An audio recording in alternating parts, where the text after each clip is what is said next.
आशा करती हूँ आप सब अच्छे होंगे, खुश होंगे, स्वस्थ होंगे। तो जी आज दिन है शुक्रवार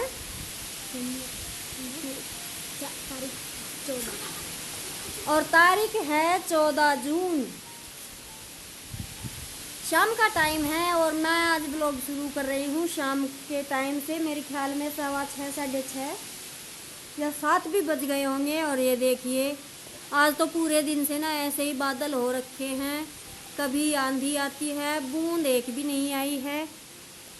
तो जब भगवान ही नहीं दया कर रहे तो इंसानों से तो क्या उम्मीद है। वो मैं थोड़ा सा आपको ऊपर का नज़ारा दिखाती हूँ, फिर ना बोलना बस। तो जी छत पर बैठे हैं बंदर, लेकिन मैं आपको हमारे यहाँ का व्यू दिखाती हूँ। ये देखिए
चल बेटा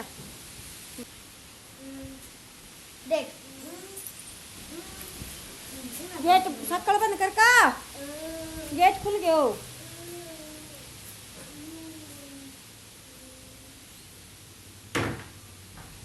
शक्ल लाया। तो जी मौसम हो गया है बिल्कुल आंधी का, और आंधी ही आती है, बारिश वगैरह तो आती ही नहीं। और शायद अभी कहीं पर भी ऐसी बारिश नहीं आई है।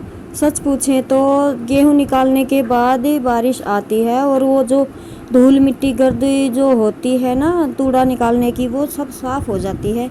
लेकिन इस बार तो ऐसा कुछ भी नहीं हुआ, बिल्कुल सूखा पड़ गया है। पता नहीं कब मानसून आएगी और कब बारिश होगी। गला सूख गया है बारिश के लिए। तो जी फिर मैं छत से नीचे उतर आई थी, क्योंकि पड़ोसियों की छत पे बैठे थे बंदर और फ़ोन उनको हाथ में दिखाई देता है तो वो पीछा करते हैं। इस वजह से फिर मैंने दूध रखने लगी हूँ। अभी मैं चूल्हे पर दूध गर्म होगा और साथ के साथ रोटियां बनेंगी और किंसु की दादी दे के आएंगी डेयरी में दूध। और वैसे तो मौसम बादल होते हैं जब ठंडा हो जाता है, लेकिन ये जो आंधी आती है ना ये पूरे घर को एकदम से बिखेर देती है। और छत पे आपने देखा होगा बंदरों के लिए बहुत सी छड़ियाँ डाली हुई है हमने इस टीन पर, क्योंकि वो पीपल में चढ़ते हैं और टीन पर कूदते हैं। इस वजह से एक बार तो उन्होंने हमारी दो तीन तोड़ भी दी थी। इस वजह से हम यहाँ पे छड़ियाँ डाल के रखते हैं। तो वैसे बड़े गांव हैं और हमारे आसपास 2-3 मकान खाली हैं, तो इस वजह से थोड़ा मैसी सा लगता ही है। और फिर बंदरों की वजह से जो बारिश आने से पहले की सफाई होती है वो तो अभी हुई नहीं है। जिस दिन किंसु के पापा की फुर्सत होगी वो छत पर खड़े होंगे डंडा लेकर, उस दिन मैं कहूँगी। और फिर शाम को मैं बनाने लगी थी खाना, और खाना बनाते बनाते बीच में ये मैंने सूट स्टिच किए थे और लहंगा था एक जिसकी कैन निकल गई थी, वो मैंने स्टिच की थी। तो जिनके कपड़े थे वो लेने के लिए आए थे, तो बीच में मैंने फिर गैस बंद करके ये कपड़े उनको डाल के दिए। क्योंकि और ऐसा ही है, सिलाई का काम करती हूँ, कढ़ाई का करती हूँ, बीच में दुकान का काम भी है और वीडियो भी देखती हूँ। तो देखिए इतने सारे काम अकेले मैनेज करना होता बहुत मुश्किल है, लेकिन करती हूँ, कोशिश करती रहती हूँ तो हो जाता है।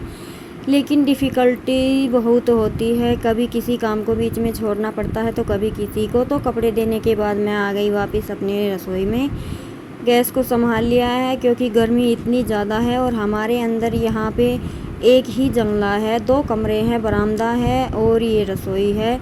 ये दोनों जॉइंट है सभी, और इनका एक मेन दरवाज़ा है और उसके पास एक जंगला है। और उस जंगले को मैंने आपको उस वीडियो में दिखाया था, कपड़े रखने के लिए बंद कर दिया था, जिस वजह से ने बहुत ही हुम्मस सी रहती है यहाँ पे, तो रोटियां बनाना थोड़ा मुश्किल हो जाता है और चूल्हे पर कभी कभार ही मेरा मौका लगता है।